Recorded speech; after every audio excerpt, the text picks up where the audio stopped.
ମୁଁ ଖାଇବା ନେଇ ଆସିଛି। ଇଲୋ ସତ୍ୟା ତୁ ଏଠିକି କାହିଁକି ଆସିଛୁ? ଆସିଛି ମୋ ପୁଅର ବର ବେଶ ଦେଖିବା ପାଇଁ। ହେଲେ ତୁ କେମିତି ଜାଣିଲୁ ଏଇ ମଣ୍ଡପରେ ଆମ ରଜତ ବାହା ହଉଛି ବୋଲି? ଏଇ କାର୍ଡରୁ ଜାଣିଲି। ଏଇ କାର୍ଡଟା ସେଦିନ ରଜତ ଆମ ଘରେ ପକେଇ ଦେଇ ଆସିଥିଲା। ସେଇ କାର୍ଡରୁ ଜାଣିଲି ଆଜି ମୋ ରଜତର ବାହାଘର ବୋଲି। ହେଲେ ଏଠି ଆସି ଯେତେବେଳେ ମୁଁ ତମକୁ ଦେଖିଲି ଭାବିଲି ତମେ କେଡ଼େ ଚାଲାକ। ତମେ ମତେ ନ ଜଣେଇ ଏକା ଏକା ଭାଇର ବର ବେଶ ଦେଖିବାକୁ ଚାଲି ଆସିଛ।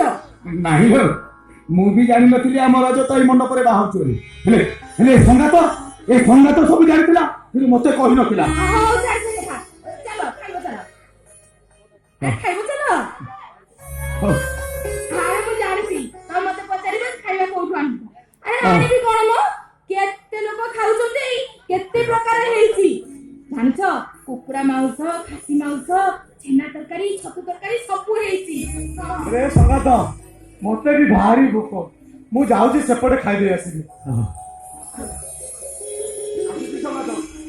ଇଲୋ ତୁ ଏଇ ବାବୁ ମାନେ ତ ଗହଣରେ ଲୁଚି ଲୁଚି ଯାଇ ନେଇ ଆସିଛୁ ନା? ଏ ନାଇଁ ମ, ଲୁଚୁଚି କାହିଁକି? ଆସିଲ, ବସ। ଦେ ଦେ।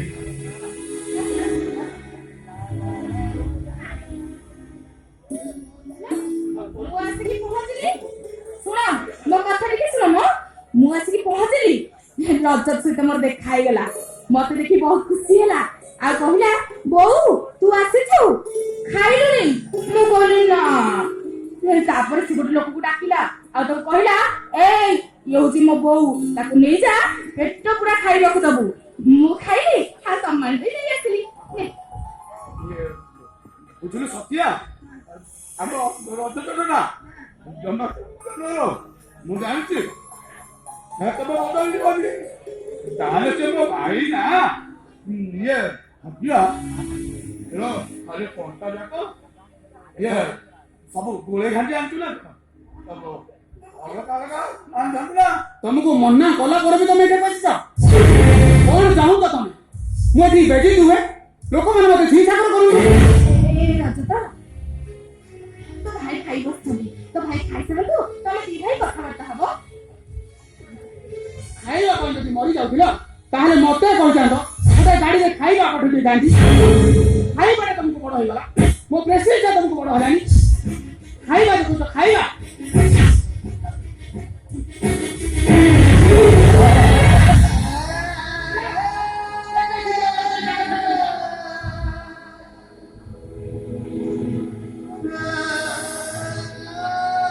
ରଜତ ମୁଁ ଯାଇନଥିଲି ରେ, ଏଇ ତ ବୋଉ ଯାଇଥିଲା।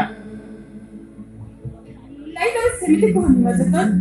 ଯଦି ତମ ଭାଇ ଏଠି ଚାଲିଯିବେ ତାହେଲେ ଆମକୁ ପଇସା ମିଳିବନି। ତାଙ୍କ ପାଇଁ ସମସ୍ତେ ହଇରାଣ ହେବେ। ଅରେ ରଜତ ତୁ ଚାଲିଯିବା କଥା କହିବେ। ଆମେ ଯଦି ଏ ବାହାଘର ଶେଷ ଯାଏ ନ ରହିବୁ ତୋ ଶ୍ୱଶୁର ଆମକୁ ଟଙ୍କା ଦେବେନି ଆଉ ଆମ ପାଟିଟା ବଦନାମ ହେଇଯିବ। ମୋ ପାଇଁ କେହି ବି ପଇସା ପାଇବେନି। ତମେ ବ୍ୟସ୍ତ ହୁଅନି, ଆମେ ଏଠି ବରଯାତ୍ରୀ ହେଇ ଆସିଲୁ ମ। ତମ ଭାଇ ଠୋଲିଆ ହେଇ ଆସିଛନ୍ତି ଆଉ ମୁଁ ଲାଇଟ୍ ମୁଣ୍ଡେଇ ଆସିଛି। ତମେ ବ୍ୟସ୍ତ ହୁଅନି, କେହି ଆମକୁ ଚିହ୍ନିବେନି, କେହି ଆମକୁ ଜାଣିବେନି। ଆମେ କାହାକୁ ଚିହ୍ନା ଦେବୁନି, କେହି ବି ଆମ ପରିଚୟ ଭାବୁଛ ଜାଣିବେନି। ମୁଁ କେହି ଚିହ୍ନିବି? ଲୋକମାନଙ୍କ ଭିତରେ ଯେତେବେଳେ ଖାଇବା ଆଣି ସାରିଲାଣି, ଭାବୁଛ ମୁଁ କେହି ଦେଖିବି?